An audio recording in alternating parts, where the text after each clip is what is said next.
So today we're going to go over something from Labour List. Now, for those of you who don't know what that is, this is like it's the Labour newsletter, newspaper almost, direct from the Labour Party itself. Talks about its policies, news, you name it, etc., etc. And we've had a input from one of my local MPs, obviously Dan Jarvis. And this is Lessons from Campaigning in the Labour Heartland seat of Barnsley. Now, we're going to go over this, and I'm going to add my own two penneth, because there are important things that really need to be addressed, and I want to actually talk about a bit more. We'll go through that as we go through it. But, of course, we'll have to see what Mr. Jarvis had to say about his campaigning experience. So, Barnsley is often used as an example of a Labour heartland seat. Our party was once woven into the social fabric of our community, but pride in Labour has now, in many cases, been replaced with apathy and antipathy.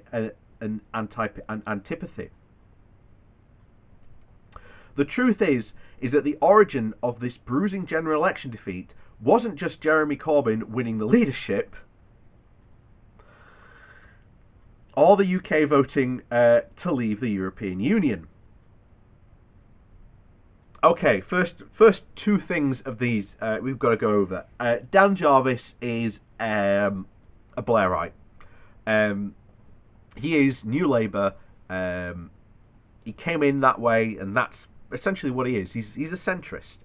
And in this time of politics, the centrists in the Labour Party are going to claim that the left will never win, and that they need to go back to the centrist policies because, quote unquote, that's what worked. No, that is not going to win Labour elections either. You've only got to look at the polls of when people are polled on the policies that Labour put forward. They are unanimously popular. This is what will win Labour. I was going to say something else then. This is what will win them elections. Policy. You know, you can claim everything you want to about Jeremy Corbyn, but he does not talk about the absolute 100% smear campaign that went against Jeremy Corbyn and what people said. And at no point in this entire campaign did Dan Jarvis stand up and say that what is being said about Jeremy Corbyn is a lie. That would have helped.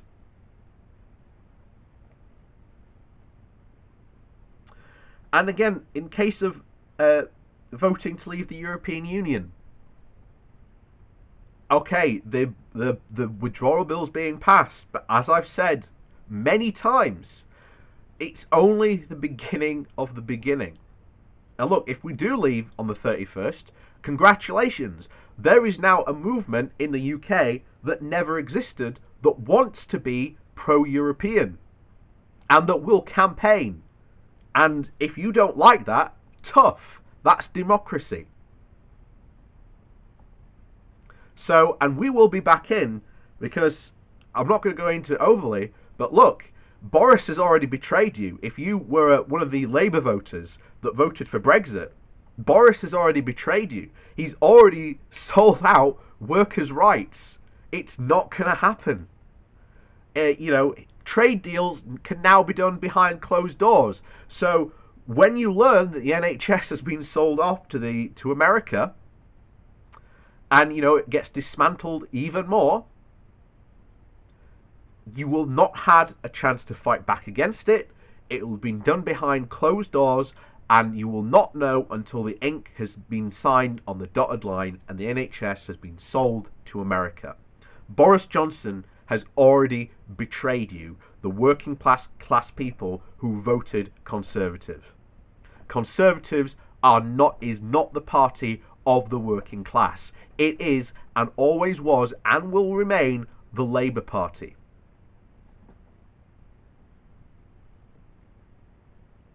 So anyway, he continues. However, a combination of the two meant the slow decline of support in our traditional base, and was accelerated and produced Labour's worst election performance in more than 80 years. It wasn't as bad as people are saying out to be. Yes, it was bad, but it wasn't that bad. And in terms of support, look, Corbyn was damned if he did, damned if he didn't. If he supported Leave, he'd lose his Remain. He'd lose his Remain seats. If he supported Leave, he'd lose his Remain seats. It is a completely untenable position. And once again, if Dan is not mentioning this, then it is because he is trying to serve his own purpose to bring back centrism. And centrism is a dumb, dumb thing to do. It will not win the Labour Party elections. So, in my constituency of Barnsley Central, the Brexit Party came worryingly close second, and they did. And we're going to go into that. Because, again, as Dan acknowledges, they did everything. And, they threw the kitchen sink at us. Visits from Nigel Farage with the national media entourage in tow. A full wraparound our local newspaper, a plane flying the party banner, a dozen mailings to households, and publicity across the borough, and countless targeted Facebook ads. I myself received 5 letters, 5 campaign leaflets and literature through the door. And I know people who got more than that because they knew they had a potential chance of winning. And it wasn't just here, it happened. It was all the other Labour Leave seats that they campaigned heavily in. And thank God they didn't get in, because I'm telling you now, the person, we've gone over the person who would have won, Mrs. Felton, is an absolute racist lunatic. You do not want her in. We went over some of her wacky and crazy beliefs in a past video. So yeah, thank God we dodged that bullet, but we have to be careful next time around, because these people are already actively trying to drum sour the reputation that the Labour Party has had, and they've been doing it quite well for the past couple of years, predominantly on Facebook, and you can see it in action when you go to We Are Barnsley. Now, We Are Barnsley is like our local newspaper's Facebook front, and whenever they post something about political, be it either national or local, all of Felton's DV party people are in the comments saying that it's Labour's fault, when you can actually prove that it isn't. Now, luckily, I and other people have started to notice this, and we've started to mobilise against these people and start to say, how is that possible when the councils, like, for example, we will have something about the social services. So the fact that social services in Barnsley have been rated one of the worst in the country. This has been because of the unmitigated cuts and unrelenting cuts that the Tories have done to this town. The national average for cuts for councils is about 4.5%. In Barnsley and some of the surrounding towns, in Barnsley, it is 40%. How can you expect our council to run and operate when its budget is constantly cut and cut and cut and cut? It is not their fault. It is the party in charge. And that party, for the past decade, has been the Conservative Party. They're the ones people should be angry at. But the problem is that these people from the DV party come in to these comments and go, oh, that's Labour's fault. How can Labour do this? It's not Labour's fault. It's the ruling party's fault. And that now happens to be the Conservatives. They're the ones that can reverse those cuts, but they're not going to. And you see how it happens.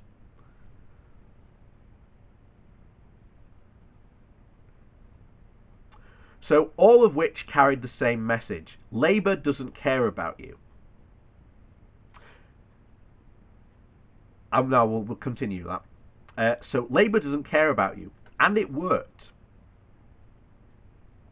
The result was a humbling night for Labour in Barnsley. I received 10,000 fewer votes and saw my majority reduced to 3,571.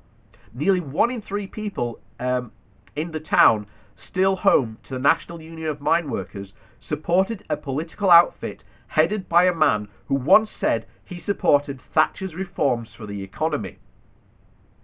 The reforms that ruined this town. And here's the thing. This whole thing of Labour doesn't care about you, it's Dan Jarvis and other people like him in the party at fault. All those Labour policies that were put forward in the manifesto would have significantly improved the lives of the working class people in this town. But cast your mind back to the very first election where we had Corbyn in charge. All the centrists, all the Blairite, all the New Labour people were going, we don't know anything about this manifesto. This is just ridiculous. Just ignore the manifesto. And then that was the problem. They're still doing it. I say this to Dan Jarvis personally. If you think this was the message they were sending, the most easiest thing you could have done was gone out and explained the Labour policies in the manifesto and told people how it will make their lives better, how it will improve their lives. And you didn't.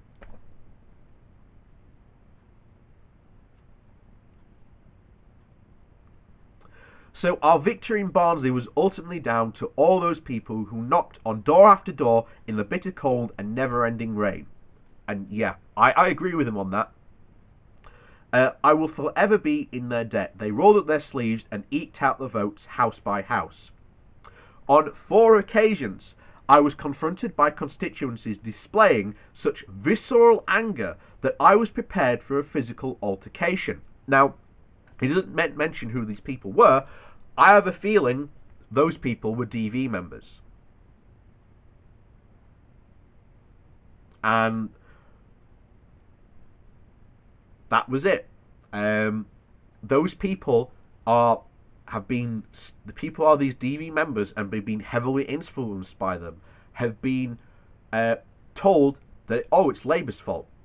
Labour haven't been in power for over a decade.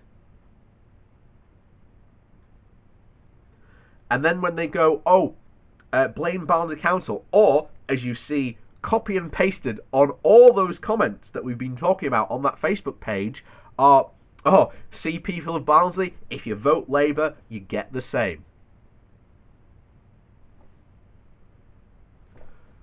Now, you can have your problems with Barnsley Council, that's fine, but when it comes to the heavy issues that are affecting Barnsley Council, which are the lack of money and funding available to provide services to this town and its community, that is not Labour's fault. They have been put into a situation where they have had to make hard decisions. Decisions which they themselves have on numerous times acknowledged. And once again, it is not their fault. It is the party that has been in charge for over the past 9 years and will be in charge for 5 more years. You have made your lives and these people's lives in this town significantly worse for putting those people in charge.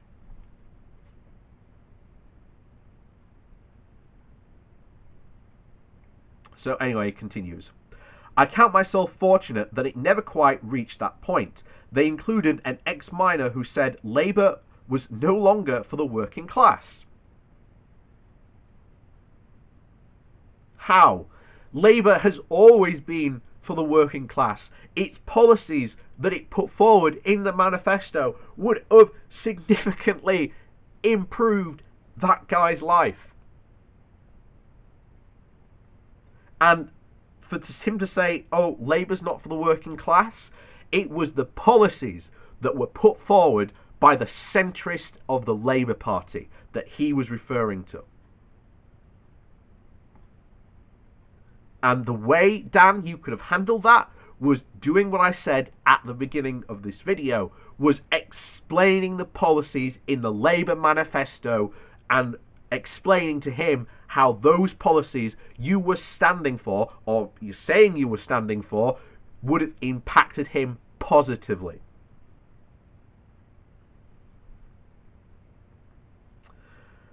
And a veteran who said that our party's front bench supported terrorists. That is a blatant lie. Did you stand up once? Did any of these Labour MPs who are currently complaining about either losing their seat or just retaining their seat, like Dan, did they ever stand up to the national news media, the massive smear campaign that was taking place against Corbyn? No, not one of you stood up and said, that is a lie.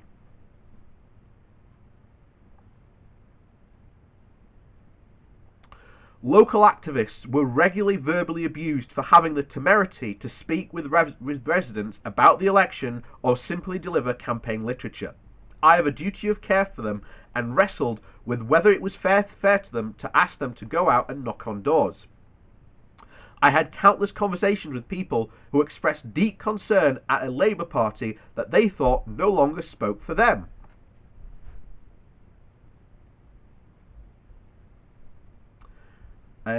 They felt like they were out of step with the values of the community. Speak to them, Dan. Speak to them. The values of community, patriotism. Why is Dan talking about patriotism unless these people have been heavily influenced by the likes of the DV Party, Brexit Party, and UKIP, who have been heavily pushing a nationalist narrative?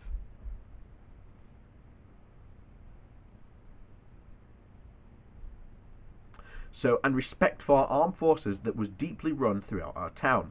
The biggest obstacle faced on the doorstep was undoubtedly our party's leadership.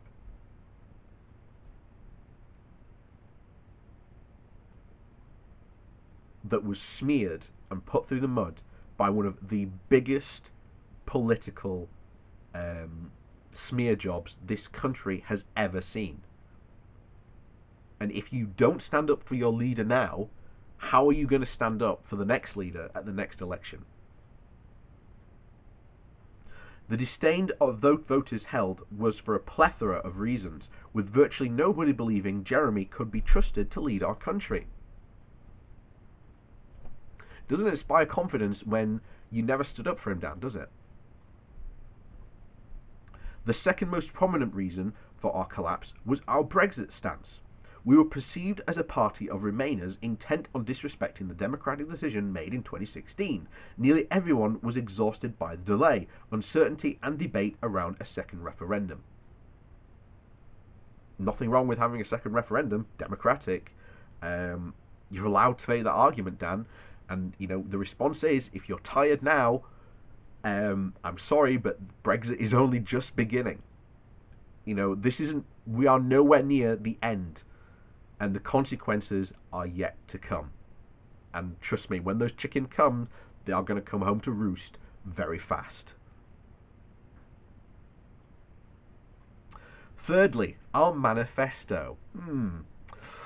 While full of ambitious individual offers, it was viewed by most as unrealistic, but entirely deliverable. You know, it could be done. It was fully costed, and he explained how it could be done. So clearly, there is a problem with people like Dan, and maybe in the party of itself, explaining how it can actually put those policies into action and forward. It's not that hard to do. It's very easy to do. But apparently, they've lost that capability to be able to do that, it seems. That said,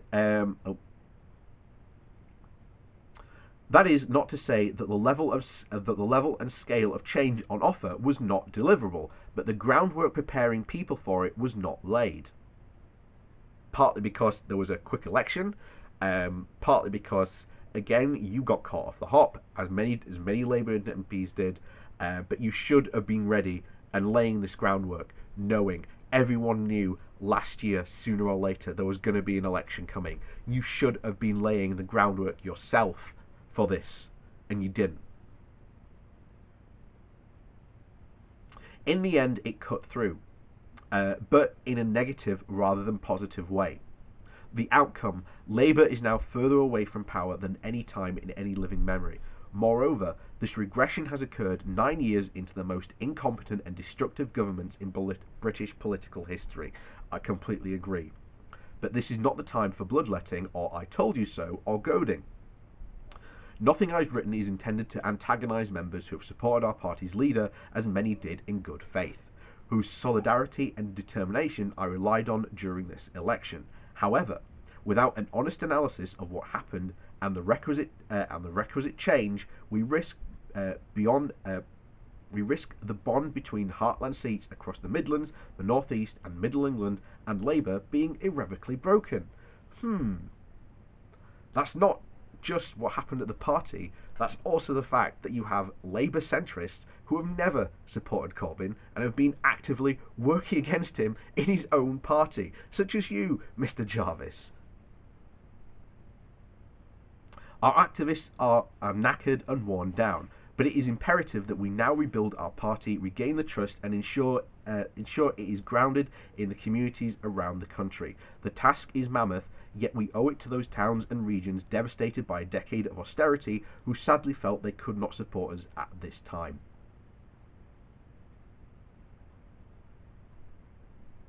Centrist policies are not going to work. They are not going to bring these people back. The manifesto that Labour put forward was one, as Jeremy Corbyn said himself, one of building hope for people in the future and targeting the worst affected people in our society to try and bring them up. You failed as an MP to achieve that. So herein lies the tragedy. Our country has been crying out for a Labour government, but we keep giving people reasons not to vote for us. One of these reasons, you still haven't mentioned it, was the fact that there was a massive smear job on Corbyn from day one. None of you stood up for him. None of you got out to say that those were lies and what the mainstream media was saying were lies. That is on you.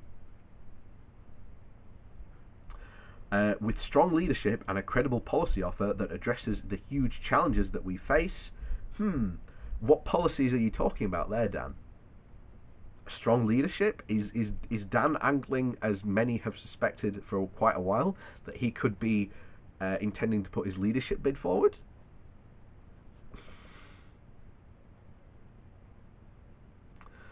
Where are we? And I like this credible policy offer. Those policies were more than credible. I'm certain that we can win them back. We need to act fast before it's too late. This election represented the last chance Barnsley is willing to give Labour. It's not. It's just, look, you need to work better. And, you know, one of the things that has definitely affected Dan Jarvis is the people from the DV party constantly calling him Two Jobs Jarvis. And one of the things that they've done very effectively on social media is convincing that Jarvis here doesn't care about the people of Barnsley. He wants to further his career, hence why he became the mayor of South Yorkshire. That is on you, and you should know that is an effective tool that was heavily wielded you in this local election. If we don't listen and change, the final bricks of what is left in the red wall will be bulldozed away next time. I don't think it will. The Conservatives will have to answer for the mess that is coming. And trust me, by the time of the next election, there is going to be a lot of mess that they have to answer for. And it is going to be an opportunity for Labour. The manifesto that was put forward should be put forward at the next election, and people like Dan should be spending the next few years going through that manifesto, going, this is why this manifesto would have worked. This is how it could have helped and changed your lives for the better. That is what he should be doing. But unfortunately, he's not.